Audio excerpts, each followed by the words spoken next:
하도록 하겠습니다. 오늘도 하고 나니까 어려운 것만 좀 많으시죠? 이게 계속 돌다 보면 점점 수월해지실 겁니다. 이번 시간에 주택법을 함께 보시는데 우선 한 장짜리를 잠깐 봐놓습니다. 로마 숫자 1번 보시게 되면 적용 대상이라 해서 공공택지와 주택단지 그리고 3주택이 있습니다. 여기 주택과 관련되어 우리가 꼭 봐주실 것이 3번 도시형 살택은 자주 시험에 나오고 양가로 4번에 세대 구분형 공동택 찾으셨죠? 별표 해놓습니다. 2월 15일 날 법이 개정되었는데 기존 내용은 사업계획 승인 대상 공동택을 세대 구분형 공동택을 건설하게 되었을 때 1번부터 4번까지의 건설 기준이 있는데 3, 4를 묶어놓습니다. 전체 세대의 3분의 1까지만 세대 구분형 공택으로 건설할 수 있고 전체 주거자 면적의 3분의 1까지만 세대 구분형 공택으로 만들 수 있다. 그리고 2월 15일 날 개정된 것으로서 공동주택관리법상 허가 신고받은 공동주택은 1번 기존 세대를 포함하여 2세대 이하까지만 세대 구분형 공택으로 건설할 수 있는데 2세대 이하란 말을 추놓습니다.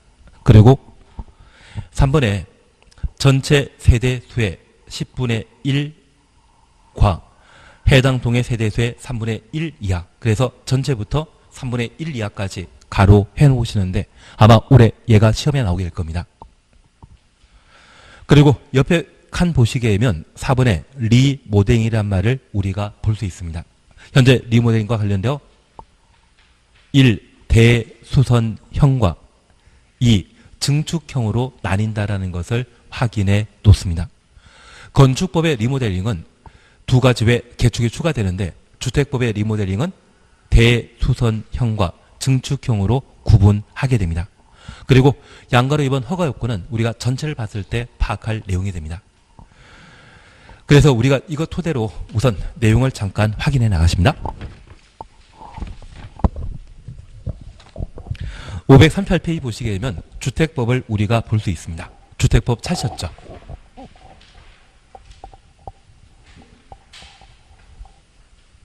이제 우리가 공부하실 주택법은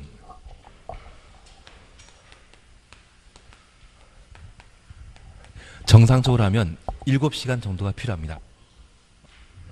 정상적으로 하면 7시간 필요한데 오늘은 1시간에 날림공사 해버릴 겁니다.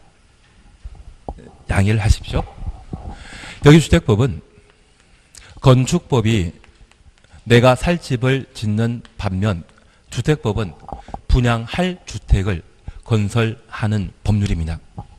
그래서 주택법에서는 한 번에 건설하는 주택의 호수가 30호, 30세대 이상의 주택을 건설 공급하는 것을 이 법의 목적으로 하는데 우리 주변에 아파트 단지 많지 않습니까? 그 아파트 단지는 바로 주택법에 따라 만들어지게 됩니다. 특별히 이 주택법상 분양할 목적의 주택은 몇 세대 이상을 건설했을 때? 30세대 이상입니다.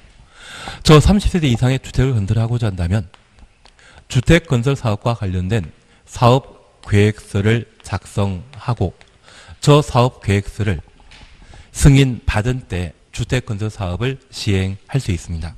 그래서 건축법에 내가 살 집을 만드는 때에는 건축허가 받도록 되어 있지만 분양할 주택을 만드는 때에는 사업계획 승인 받도록 되어 있고 만약 한 번에 건설하는 주택의 호수 세대가 30호, 30세대 미만인 경우라면 우리 주변에 빌라 만들어지는 것 보신 적 있죠?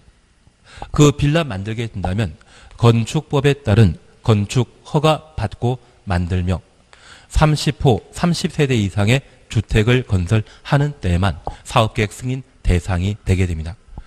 저 사업계획 승인받아 주택을 건설하게 되면 주택단지, 아파트단지가 만들어지게 되는데 그 아파트단지에는 주택과 부대시설, 복리시설이라는 게 갖춰지게 됩니다. 부대시설은 아파트단지에 생활할 때 꼭 필요한 필수시설을 부대시설이라 표현하는데 주택단지에 존재하는 주차장이나 단지 내 도로를 부대시설이라 하고 아파트 단지 내 상가 있지 않습니까? 그 상가를 만들게 된다면 그때는 복리시설이 되게 됩니다.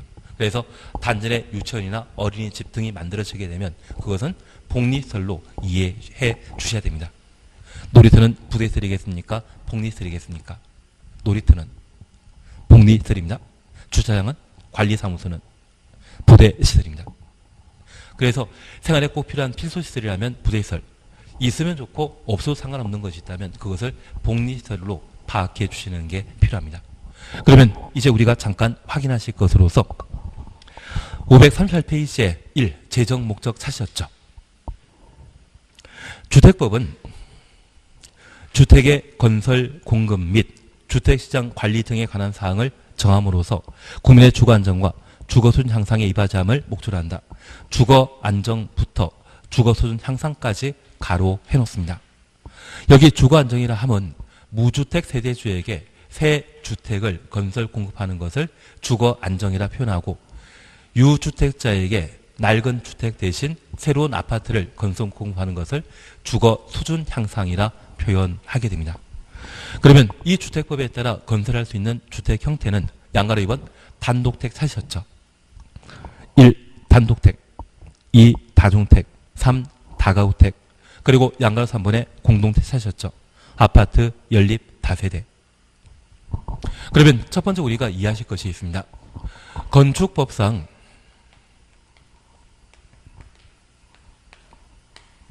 주택은 광해 단독택과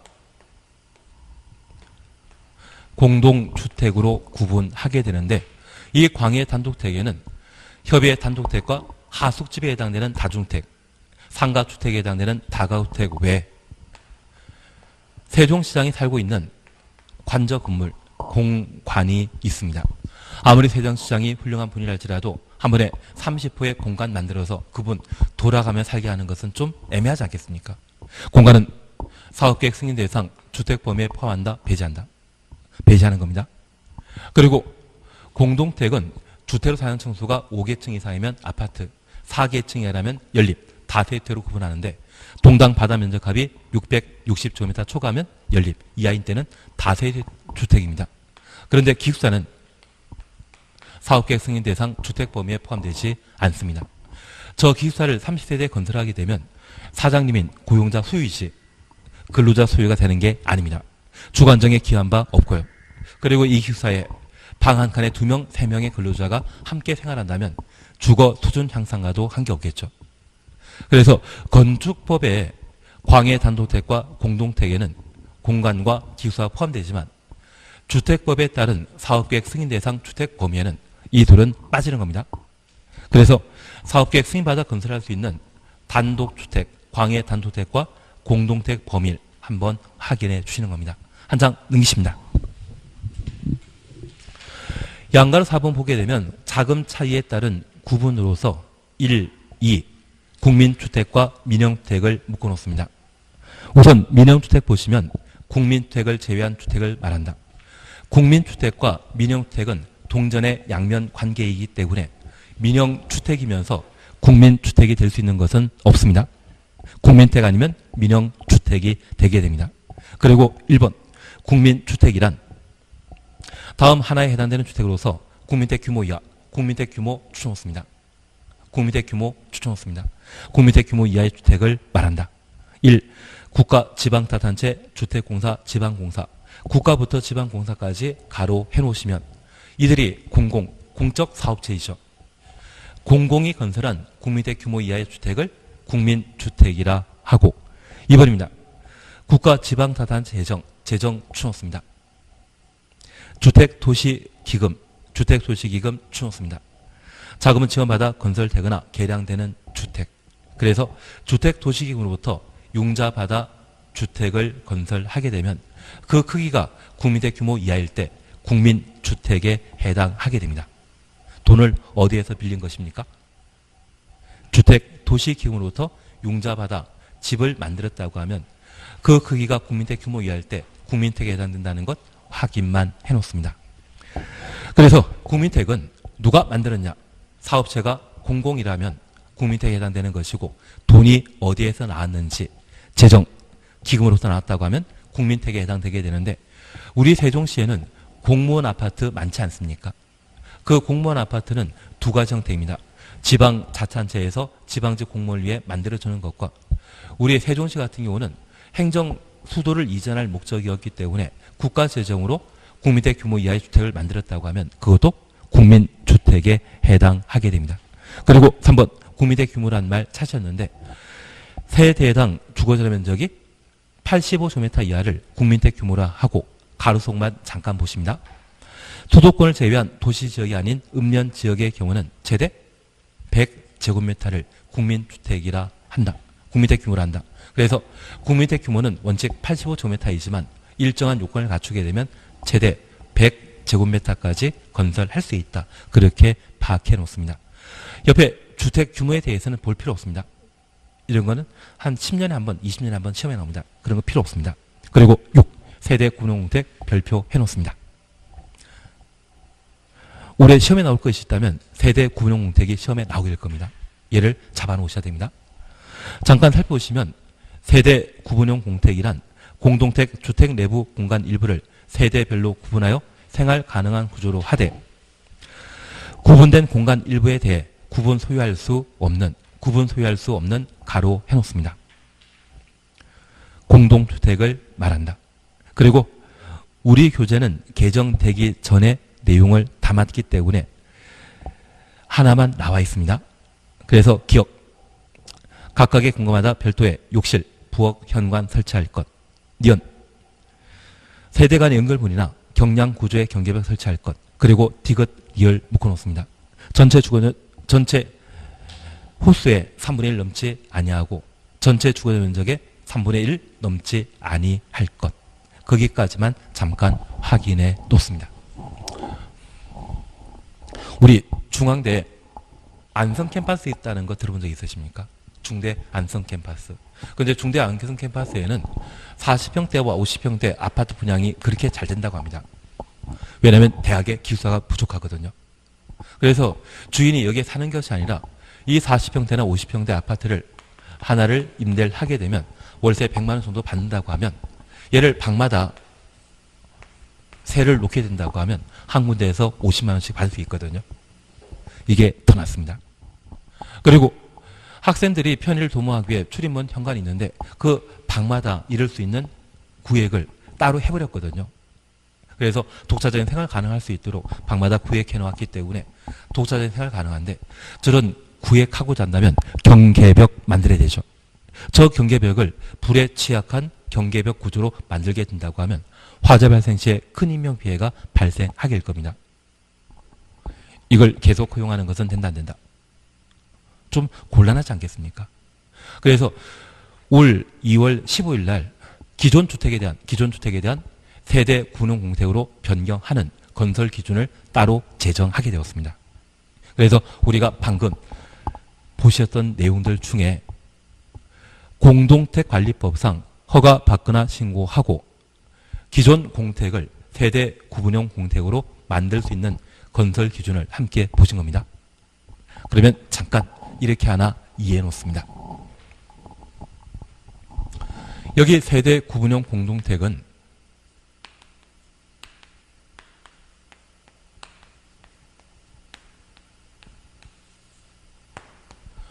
법정 세대 수는 한 세대인데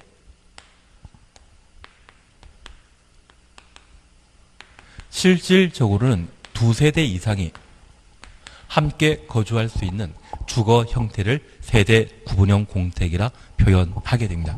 그러면 우리가 잠깐 이해하실 것은 한 세대인데 불구하고 각각 별도의 출입문을 두게 되면 그리고 각각의 공간마다 주거 생활할 수 있는 부엌과 욕실을 갖추게 된다고 하면 한 세대를 두 세대 이상으로 구분하여 사용할 수 있는 것을 뭐라 한다?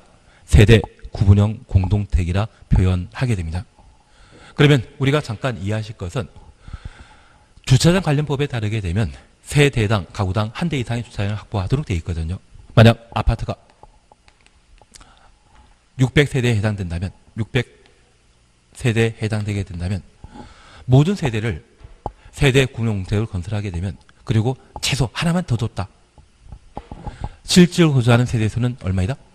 1200세대이고 각 세대마다 차를 보유하게 된다고 하면 해당 주택단지에 확보되어 있는 부대설인 주차장은 부족하다, 충분하다. 부족해지게 됩니다. 저 세대 군용공택은 좋은 제도가 못 됩니다. 그래서 저 세대 군용공택을 건설하게 되면 전체 세대 중에 얼마까지만? 3분의 1까지만. 전체 주거자 면적의 3분의 1까지만 세대 군용공택으로 건설 공급하도록 되어 있는데, 만약 400세대는 그냥 한 세대이고 200세대에 대해서만 세대 군용공택으로 한 세대 더 추가시켰다고 하면 실질적으로 거주한 세대는 800세대인데 주차장이 600대가 확보되었다면 좀 힘들지만 그래도 살만하다는 이야기거든요. 만약 이 범위를 벗어나게 된다면 심하게 과밀화 현상을 보이기 때문에 쾌적한 주거 환경은 기대할 수 없을 겁니다. 그리고 이렇게 법정 한 세대를 둘 이상으로 쪼개놨다고 하면 각각의 구분된 공간에 대해서는 별도 구분 소유권을 행사할 수 있다, 없다. 이 전체가 한 세대가 되는 것이지 구분했다고 각 구분된 공간마다 구분 소유권이 따로 인정되는 건 아닙니다.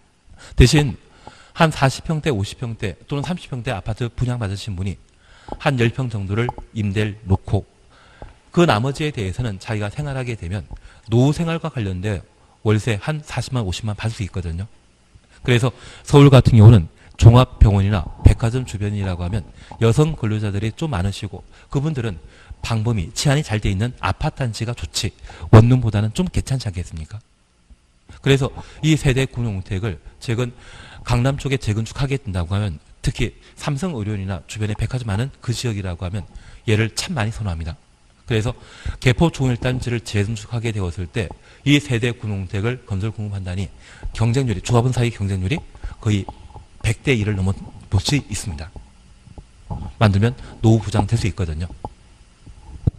그래서 이 세대 군용주택을 건설하게 되면 그 건설 기준과 관련되어 새로 만들어지는 공동주택의 경우에는 기존 세대수의 얼마까지만? 3분의 1까지만. 전체 주거자 면적의 얼마까지만? 3분의 1까지만. 그래서 이 하란 말은 이 범위를 초과하게 되면 과밀화 현상을 보이는 것으로서 살기 힘들지 않겠습니까? 왜 3분의 1 이하로 제한하는지 이해되시겠습니까? 그리고 중앙대 안성 캠퍼스 주변에 40평대 기존 아파트를 불법적으로 세대 구분용 공택으로 만드는 경우가 있습니다. 그게 너무 허다하다 보니 이번에 제한하게 되었거든요. 기존 세대가 한 세대라고 하면 최대 몇 세대까지 세대 구분용 공택을 줄 수 있다? 지금 두 세대 범위란 개정된 내용은 지금 교재에 반영되지 않았기 때문에 우리 한 장짜리 보시게 되면 기존 세대 포함하여 몇 세대 이하? 기존 세대 포함하여 몇 세대 이하? 두 세대 이하라는 말 찾으셨죠? 그래서 기존 세대를 절반 쪼갤 수 있다는 이야기입니다. 이해되시겠습니까? 그리고 두 번째입니다. 세대별로 욕실과 부엌 출입문을 설치할 것. 그래서 출입문 따로 만들고자 한다면 쉽다, 어렵다. 아파트에 출입문 만드는 거 쉽지 않을 것 같은데. 쉽지 않을 것 같은데. 새로 기존 아파트를 지금 계단식에 사십니까? 복도식에 사십니까? 단독택에 사십니까? 그러면 공동택이면 계단식이라고 하면 그 계단 라인 단위, 발 놓는 단위 얼마 안 되기 때문에 이게 계단이 있고 이 단위 있지 않습니까? 이걸 참이라 합니다. 계단 참이라 하는데 이 계단 참이 딱 철문 하나 들어갈 공간이지 이걸 두 개 낼 공간 아니거든요. 대부분이. 그래서 이게 쉽지가 않습니다. 만약 가능하다고 하면 복도식 아파트라고 하면 그때는 가능합니다. 작은 방 쪽에 또 출입문 만든다는 것은 가능하겠지만 공사 도중에 소음이 심하기 때문에 민원 많이 발생할 수 있겠죠. 그래서 주민 동의 받아야 되는데 동의 받는 게 쉽지 않습니다. 그래서 사실 좀 힘들다는 것만 좀 이해해 주십시오. 대신 불법 행위를 방지할 목적으로 이런 신규 규정을 마련했다는 것 이해해 주십시오. 그리고 이렇게 기존 아파트를 세대 구분용 공동택으로 만들게 된다면 전체 세대 중에 얼마까지만? 10분의 1까지만. 그래서 만약 전체 세대가 600세대라고 하면 600세대 중에 60세대에 대해서만 세대 공동택으로 만들 수 있다는 이야기입니다. 먼저 만드는 게 좋으시겠죠. 그리고 두 번째입니다. 만약 이러한 기존 주택의 아파트가 여러 동 존재한다면 이 60세대만 세대 군용공세로 만들게 되었을 때 한 동에 들어갈 수 있는 세대는 전체 중에 얼마까지만? 3분의 1까지만. 그래서 이러한 두 가지 조건을 충족한 때만 기존 주택을 세대 군용세로 건설할 수 있다는 이야기입니다. 다만 우리가 이해하실 것은 얘는 주거 환경을 악화시키는 제도이기 때문에 기존 주택에 대해서는 최대 한 세대 더 추가시키는 겁니다. 전체 10분의 1, 동별 3분의 1까지만 가능하다라는 것 확인 없습니다. 취지 이해하시겠습니까? 취지는 이해되셨다고 하면 이제 외우는 건 문제인 것 같은데요. 그래서 우리가 기억하실 것은 새로 만드는 때는 무조건 3분의 1이라는 걸 기억하시고 기존 주택에 대해서는 전체에 있어서는 10분의 1, 해당 동에 있어서는 3분의 1까지만 저 건설 기준 잡아놓으시는 게 올해 시험거리가 될 겁니다. 그걸 해주셔야 됩니다. 예, 그리고 7. 도시형 생활주택입니다. 얘는 자주 시험에 나옵니다. 우선 1번에 도시형 생활주택이란 300세대 미만의 300세 미만 추놓습니다. 국민택 규모에 해당되는 것으로서 도시에 건설하는 다음 각호 주택을 말한다. 원룸주택과 단지형 연립, 단지형 다세대택으로 구분하게 됩니다. 그래서 첫 번째 우리 이해하실 것은 여기 도시형 생활주택은 MB 때 1인 가구와 2인 가구의 주택 문제를 해결하기 위해 도입한 제도인데 이 제도를 활성화시키기 위해서는 규제를 강화시켜야 되겠습니까? 규제 풀어줘야 되겠습니까?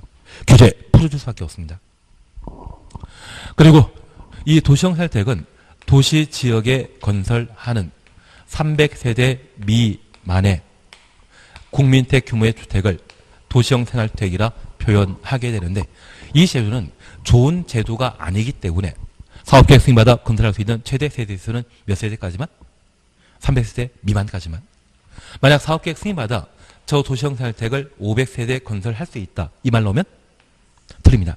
하나 이해하실 것은 주차장 관련법에 따르게 되면 세대당 한 대 이상의 주차장을 확보하도록 되어 있는데 이 도시형 생활주택은 세대당 0.5대 주차장을 확보하면 건설할 수 있습니다. 그리고 지방 같은 경우는 0.3대만 확보하더라도 도시형 생활주택을 만들 수 있습니다.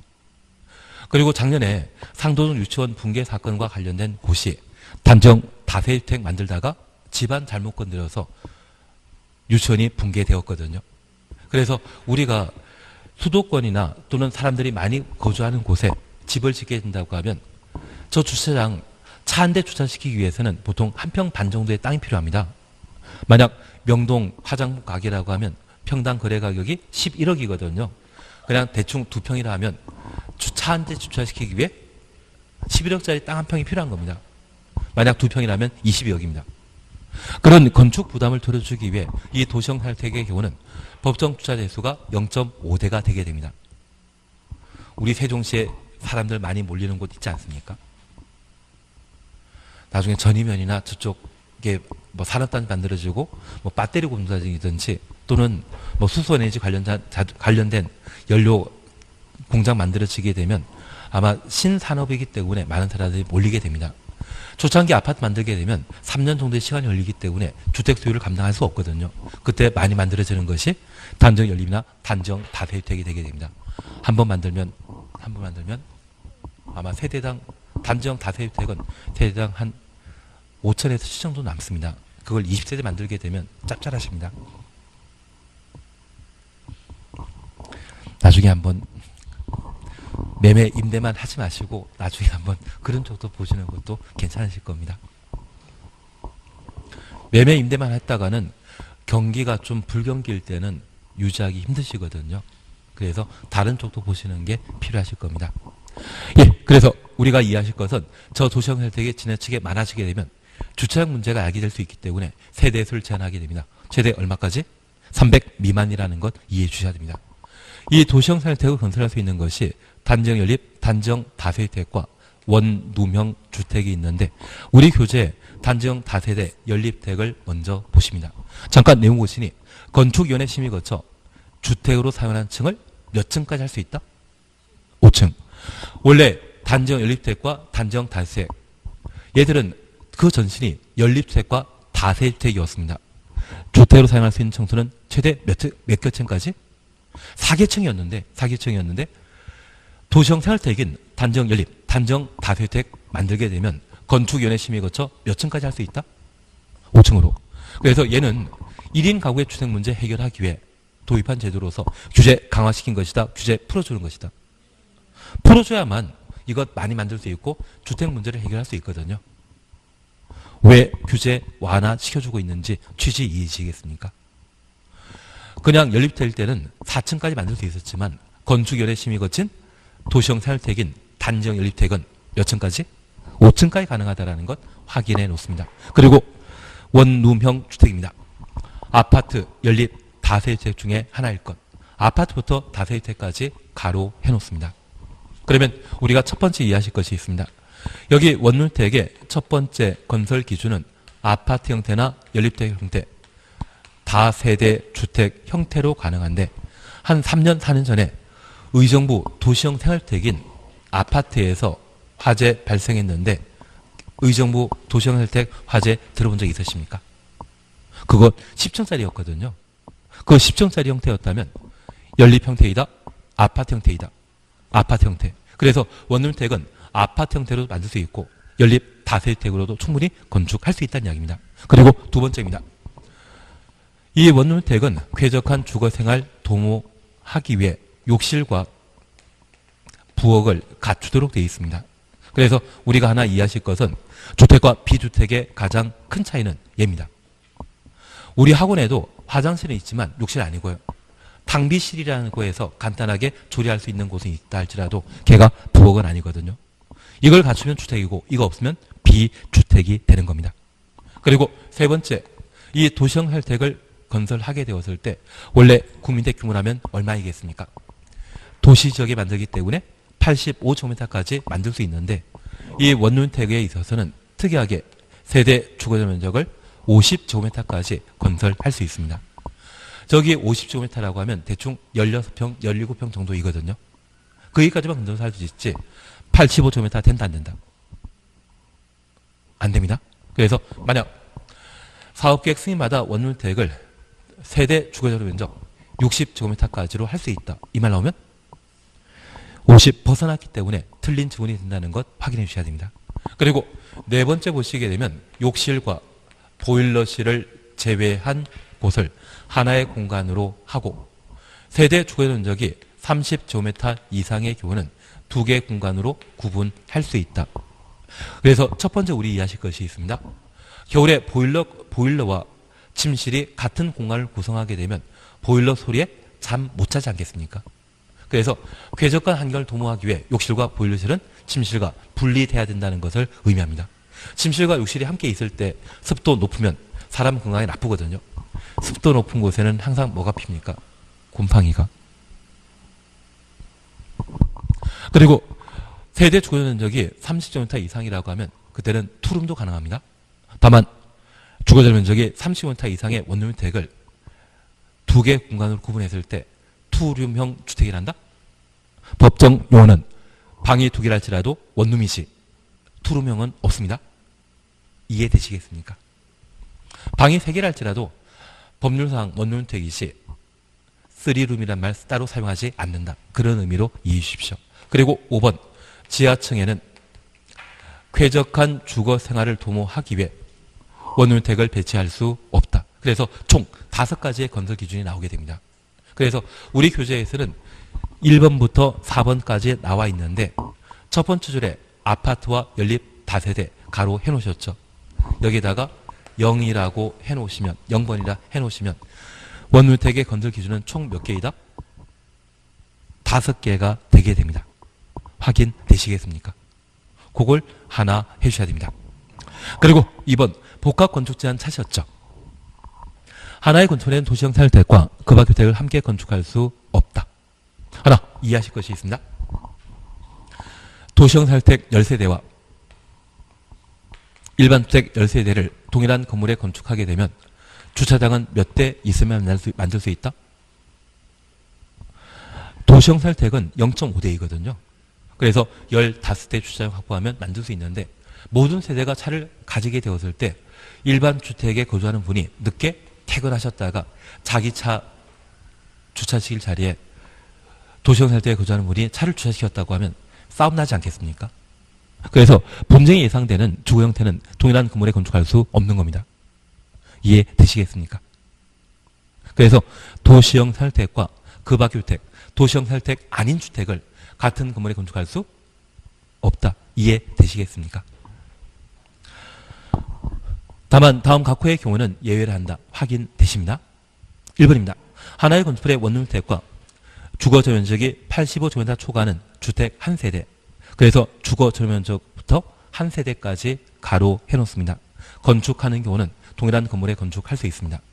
그래서 원룸주택을 만들게 되었을 때 주인이 해당 건물 관리하기 위해 함께 거주할 수 있지 않겠습니까? 만약 그런 경우라면 딱 한 세대만 가능하고 주거 전면적은 얼마 돼야 된다? 85제곱미터 초과란 말 확인해 놓는 겁니다. 그래서 주인 세대가 원룸주택을 관리하기 위해 함께 거주할 수 있죠. 그때는 딱 한 세대만 주거 전면적을 얼마? 85제곱미터 초과해야 된다는 것 확인해 놓습니다. 지금 543페이지 보시고 계셔야 됩니다. 543페이지 보고 계셔야 됩니다. 동그라미 2번 보게 되면 준주거지역 또는 상업지역 가로 해놓습니다. 하나의 건축물에 원룸주택과 도시형 살택 외 주택을 함께 건축하는 것은 허용한다. 그러면 잠깐 이걸 봐주십니다. 우리가 도시형 살택과 관련된 건축 제한 규정을 함께 살펴보셨는데 원룸형 주택은 딱 한 세대에 주거 전용 면적이 85제곱미터 초과하는 도시형 살택 외 주택을 함께 건축할 수 있습니다. 그런데 저 원룸주택 건축하는 장소가 상업지역과 준주거지역이면 땅값 비싸죠. 그 토지 가격이 높은 저 상업지역과 준주거지역에 원룸주택을 건설하게 되면 동일한 곳에 한 세대건 두 세대건 세 세대건 일반 주택을 함께 건축할 수 있다는 이야기고요. 그리고 그 주거적 면적은 85제곱미터 이하이건 85제곱미터 초과하건 크기에 관계없이 원룸주택과 함께 건축할 수 있다는 이야기입니다. 그래서 우리가 이해하실 것은 원래 원룸주택은 일반 주택은 몇 세대 만드는 것입니까? 한 세대만. 크기는 얼마? 85제곱미터 초과해야 되는데 예외적으로 이 원룸주택을 만드는 곳이 상업지역과 준주거지역이라면 그때는 85제곱미터 초과건 이하이건 관계없이 세대 제한 없이 동일한 건물에 건축할 수 있죠. 그래서 나중에 아마 우리 세종시에 전용 주거지역이나 일반 주거지역으로 지정된 곳에 지하철이 하나 뚫리는 경우가 있습니다. 그리고 그 지하철이 뚫리게 되면 지하철 역사가 만들어지게 되었을 때 역사 반경 1km 이내 지역에 용도 지역이 바뀌어버립니다. 반경 500m 이내 지역이라면 상업지역으로 바뀌어버리고요. 500m 벗어나고 1km 이내라고 하면 준주거지로 바뀌어버리는데 용도 지역이 바뀐지도 모르고 한 몇십 년 전부터 1층짜리 단주택을 건축해서 살고 계신 분들이 가끔 계십니다. 나랑 친한 친구라고 하면 그분 토지이용 계획 확인서를 떼보시고 상업지역이나 준주거로 바뀌었다고 하면 요즘 겨울에는 시원하고 여름에는 따뜻한 집에 살기 힘들지 않냐. 앞으로 나한테 모든 인생을 맡기면 내가 잘 살게 해주겠다. 그렇게 한마디 해놓으시고 토지 사용 동의를 받아 놓으십니다. 저 토지 사용 동의 받으시게 되면 여기가 상업지역이나 준주거지역이라면 1층을 상가를 만들게 되면 저 상가 만들고 나서 분양했을 때 건축 공사비의 70% 나옵니다. 그래서 상가 팔아먹게 되면 1층짜리 상가 팔아먹게 되면 건물 전체 공사 비용의 70%가 여기서 나와야 됩니다. 그리고 2층, 3층, 4층은 원룸형 주택 만드시는 거고요. 그리고 혼자서 같이 함께 하시면 그분하고 가끔 분쟁이 있었을 때 중재 줄 분 필요하시거든요. 그래서 가끔 삼총사를 불렸던 분들이 계시면 한 층씩 맡아 쓰시는 겁니다. 그리고 원룸택에 나오는 소득은 내가 잘 관리하시면 그분 약간 떼어주시면 전혀 공감하는 표정이 아니기 때문에 좋은 방법인데, 저는 좋은 친구가 없어가지고 지금 아직 못 해먹고 있는 방법인데, 저런 방법이 제일 좋습니다. 그래서 아마 공사비의 한 70% 정도를 융자받아서 저렇게 하러 오시면 괜찮으시거든요. 다만 우리가 하나 이해하실 것이 있습니다. 원택과 관련된 건축 제한 규정, 장소가 준주거지역이나 상업지역의 경우는 세대수 제한 없습니다. 주거 전용 면적에 대한 제한 없다라는 것 확인해 놓습니다. 그거 보시는 게 여기에 포인트입니다. 에너지 절약형 주택이나 근광 친화형 주택, 임대주택 등등에 대해서는 지금 필요 없으시고 546페이지 잠깐 확인해 놓습니다. 546페이지 보시게 되면 9. 준주택 찾으셨죠? 잠깐 확인하십니다. 준주택은 주택이다 아니다. 주택이다 아니다. 예, 이제 되셨습니다. 법률 용어에 준이란 말이 붙게 된다면 뒤에 나오는 말을 부정하게 됩니다. 그래서 준주택이란 주택 외 건축물과 부속 토지로서 주거시설로 이용 가능한 건축물을 말하는데 1. 다중생활시설 2번 노인복지주택 3번 오피스텔 4번 기숙사. 그래서 준주택은 주택이다 아니다? 아니라는 것 기억하시면서 시험 볼 때까지 오노라는 사람 기억나지 않으십니까? 오노 닭입니다. 대신 제가 하나 부탁드릴 것은 얘를 고시원 건물에 해당되게 되는 다중생활시설이지 얘가 다중택이나 다세주택, 다가구택으로 설명되게 되면 그거 잘못된 겁니다. 다중택이나 다세대, 다가구라고 하면 얘는 주택이 그치 사업계획 승인 대상 주택이지 준주택 아닙니다. 고시원을 뭘 한다? 작년 겨울에 종로 고시원에서 화재 발생해서 인명피해 발생한 적 있지 않습니까? 그 고시원 건물은 불 뜯은 나수에 많은 사람들이 함께 생활한다 해서 다중생활시설이 되게 됩니다. 그래서 다중생활시설은 사업계획 승인 대상의 주택이 아닙니다. 준주택이라는 것만 확인해 놓습니다. 제발 얘는 하셔야 됩니다. 오노다기. 네 가지는 준주택이다. 그리고 10번 공공택지와 주택단지에 대해서는 아마 다음 시간에 한번 하셔야 될 것이고 11 부대시설, 봉시설, 간시설 다음에 그리고 549페이지에 12 리모델링 찾으셨죠? 별표 하나 해놓습니다.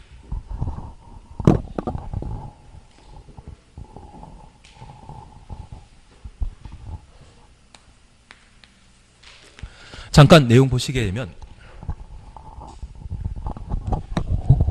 한 2시까지 하셔야 될 것 같습니다. 2시까지는 하셔야 될 것 같습니다. 그리고 3월달에는 더 빡세게 할 수 있을 겁니다. 그리고 3월달에는 3주차에 국토계획법을 끝내게 될 겁니다. 지금 1, 2월 과정에는 한 5주차에 걸쳐 국토계획법 했었는데 3월달에는 3주차에 국토계획법 해나가실 것이고 국토계획법 끝나고 나면 바로 건축법을 2주에 걸쳐 할 겁니다. 그리고 주택법을 2주에 걸쳐 하는데 7시간 정도면 주택 끝나시고 1시간 남는 것을 농지법을 해나갈 겁니다. 농지법은 한 40분 정도 하시면 깔끔하게 끝나실 거거든요. 그리고 남아있는 게 한 주인데 그 한 주에 개발법 열심히 해놓고 조정법은 기본적인 것만 하고 넘어가게 될 겁니다. 그렇게 해서 3, 4호를 해나가겠습니다. 막말로 말해서 건축법 주택법만 담아주시면 점수 나오시거든요. 그래서 건축법 주택법을 3, 4월 달에는 좀 많이 해나가는 쪽으로 할 겁니다. 그러면 잠깐 리모델링 잠깐 확인하십니다. 건축의 노화를 억제하거나 기능을 향상시키기 위한 다음 행위를 말한다. 1. 대수선 2번입니다. 사용 금사일 또는 사용 승일부터 15년 경과된 공동주택을 각 세대 주거면적 30% 범위 내 증축하는 행위, 증축형 리모델링 사업이 있습니다. 그리고 가로 속에 세대 주거면적이 85제곱미터 미만, 85 미만 추천없습니다. 40%라는 말 찾았습니까? 40% 동그래 놓습니다. 행위를 리모델링이라 표현하게 됩니다. 그래서 잠깐 이해하실 것은 건축법상의 리모델링은 개축 행위를 포함하고 있지만 주택법상 리모델링은 대수선형과 증축형으로 나뉘게 됩니다. 하나 이해하실 것이 있습니다. 하자 담보 책임이라는 말 들어본 적 있으십니까? 만약 공동택에 하자가 발생되었다고 하면 10년 이내에 발생한 하자에 대해서는 해당 공택을 건설했던 아파트 만들었던 자에게 고쳐달라 요구할 수 있는데 10년 경과되었다고 하면 하자 담보 책임이 만료되었기 때문에 대소선하게 되면 누가 비용 부담해서 해야 되겠습니까? 소유자가 해야 됩니다. 그래서 10년 경과된 공택에 대해서는 대수선형 리모델링 사업을 할 수 있는 겁니다. 그리고 사용공사일부터 15년 경과된 공동택의 경우에는 증축형 리모델링 사업 할 수 있는데 증축형 리모델링 사업을 시행하기 위해서는 주택법에 따른 안전진단을 통과한 때 증축형 리모델링 사업을 할 수 있습니다. 현재 안전진단은 A, B, C, D, E 등급으로 나뉘는데 A가 우수 등급이고요. B가 보통입니다. C가 미흡입니다. 그리고 D는 좀 뭔가 불량한 그런 상태를 말하는 겁니다. 그래서 이 D등급과 E등급이 나오게 되면 그때는 재건축 대상이 되어버립니다. 그래서 안전진단 결과 D등급과 E등급이 나왔다면 도정법에 따른 D등급과 E등급이 나왔다면 도정법에 따른 뭐한다? 재건축 대상이고 A, B, C등급이 나왔을 때만 증축형 리모델링 사업을 시행할 수 있는 겁니다. 그러면 우리가 잠깐 이해하실 것은 여기 대손형이라고 하면 그냥 고치는 것이기 때문에 큰 법적 문제가 없는데 증축형 리모델링 사업이 이루어지게 되면 공동택은 전유 부분과 공용 부분으로 나뉘게 되거든요. 우리가 주종관계를 따지게 된다면 주물은 전유 부분만 주물이고 공용 부분은 종물로서 독자적인 재산 가치나 어떤 등기 대상이 될 수 없습니다. 그래서 공용 부분에 대한 증축에 대해서는 아무런 제한이 없는 반면 주물에 해당되는 주거 전용 면적을 증축하게 된다면 저 증축은 얼마까지 증축할 수 있다? 기존 주거지 면적의 30%까지. 다만 예외적으로 세대 주거지 면적이 85제곱미터 미만인 경우에는 얼마까지? 40%까지 증축할 수 있다는 것을 확인해 주셔야 됩니다. 그리고 세 번째 우리가 이해하실 것이 있습니다. 여기 증축하게 되면 세대수 증가형 리모델링 사업과 수직 증축형 리모델링 사업으로 각각 나뉠 수 있는데 교재 잠깐 확인해 놓습니다. 3번 찾았습니까? 각 세대 증축 가능한 면적을 합산한 면적 범위에서 기존 세대수의 얼마? 15% 줄쳐놓습니다. 15% 이내 세대 증가는 증축행위, 세대수 증가형 리모델링을 하고 다만 수직으로 증축하는 행위, 수직 증축형 리모델링은 다음 요건을 모두 충족한 경우에 한한다. 그래서 기억, 니은 묶어놓습니다. 수직으로 증축하는 행위가 기존 건축물이 15층 이상인 때는 3계층, 그리고 3계층 동원해 놓습니다. 수직 증축형 대상이 되는 기존 건물의 층수가 14층 이하, 14층 이하 추천놓습니다. 이때는 2계층, 그리고 이것입니다. 수직 증축형 리모델링 대상이 되는 기존 건물의 신축 당시의 구조도를 보유할 것, 신축 당시의 구조도 가로 해놓습니다. 그런데 우리 잠깐 예를 이해하실 것이 있습니다. 여기 수직 증축형 리모델링은 세대 수증가형과 비교되는 것이 아니라 수평 증축형과 비교되는 겁니다. 그러면 만약 계단식 아파트라고 하면 기존 계단 한 라인이 있는데 얘를 옆으로 증축하게 되면 이 옆으로 늘어나는 부분에 새로운 내력 구조부나 내력 구조부에 해당되는 기둥, 내력벽 만들면서 해당 건물의 안전을 제고할 수 있습니다. 그런데 20년에 만들어진 아파트를 수직 증축하게 되면 20년에 만들어놨던 기둥, 내력벽으로 최대 3계층을 증축하게 되었을 때 그 무게를 감당해야 되거든요. 만약 이런 경우라면 안전상의 문제가 야기되지 않겠습니까? 그래서 이 수직 증축형 리모델링 사업을 시행하게 되면 최대 증축할 수 있는 층수는 몇 계층이다? 3계층인데 만약 기존 공동택이 15층 이상일 때는 3계층 이하까지 수직 증축할 수 있고 14층 이하의 공동택이라면 몇 개 층을? 2개 층 이하를 증축할 수 있는 겁니다. 그리고 이렇게 증축하게 되었을 때 20년 전에 해당 공택을 신축했을 때 구조 설계도를 필요로 합니다. 그 구조도는 어떤 구조로 기둥과 내력표를 만들었는지, 이번에 최대 3계층을 수직 증축하게 되면 그러한 무게를 감당할 수 있는지 확인하기 위해 구조 설계도를 필요로 하는 것이거든요.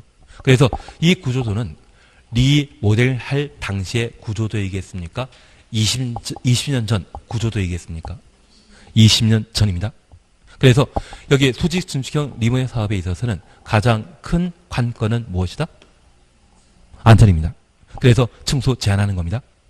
그리고 두 번째입니다. 여기 세대 증가형 리모델 사업과 비교되는 것은 1대1 리모델링 사업입니다. 가끔 서울 같은 경우에도 재건축 초과이익 환수제에 따라 돈을 안 내려고 아파트만 늘리고 세대 똑같이 하겠다는 재건축 단지가 있거든요.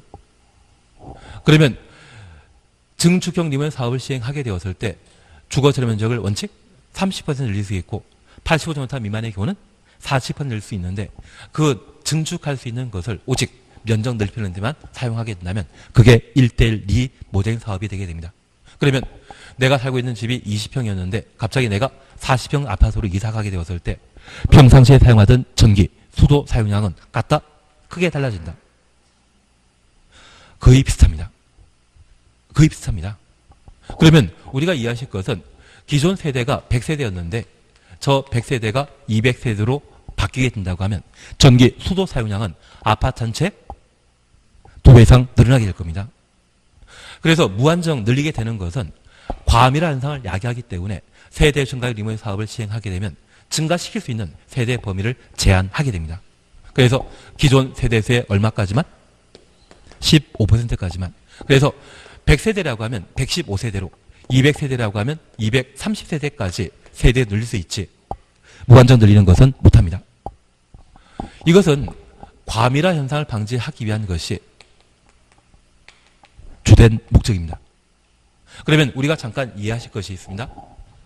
만약 우리 주변에 아파트를 재건축하게 되면 우리 가끔 TV에 신문에 나오는 것이 가락시형 아파트가 헬리오시티로 바뀌었다는 이야기 나오거든요. 그 가락시형 아파트가 한 6천 세대였는데 얘가 10,000세대 정도로 바뀌었습니다. 나는 재건축한다? 리모델 사업한다. 리모델 재건축이 나올 거예요. 그리고 가락시형 아파트가 5층짜리였는데 얘가 35층 아파트로 바뀌었거든요. 고층 아파트면 고층 아파트일수록 조망권이 충분히 확보되기 때문에 비싸게 거래될 수 있거든요. 재건축한다? 달랑 3계층. 5층짜리라면 2계층 증축할 수 있는 수직 증축 리모델 사업한다. 재건축. 그래서 이런 한계 때문에 리모델 하기보다는 재건축하는 아파트 단지가 그렇게 많아지게 됩니다. 대신 이러한 것들은 정부에서 권장하고 있는 제도이기 때문에 세대 증가형 리모델 사업하게 되었을 때 기존 세대수를 15%까지 늘릴 수 있고 수직 증축하게 되면 최대 3계층인데 14층 이하인 때는 2계층을, 15층 이하일 때는 3계층을 수직 증축할 수 있다. 대신 얘는 안전성에 관한 문제를 고려한 제도이고 얘는 과밀화 현상을 방지하기 위한 세대 증가 한도를 제한하게 됩니다. 그런 범위를 잠깐 확인하시는 게 필요합니다. 그리고 주택 건설과 관련되어서는 3월달에 해나가십니다. 그리고 농지법은 대충 마음속에 5번 찍으시는 걸로 알고 있겠습니다. 그래서 지금 주택법이 건축법이 끝나게 되면 아주 쉬운 제도이거든요. 그래서 건축 끝나고 한번 하게 되면 좀 만만해지지 않을까 싶습니다. 오늘 여기까지 하겠습니다. 수고하셨습니다.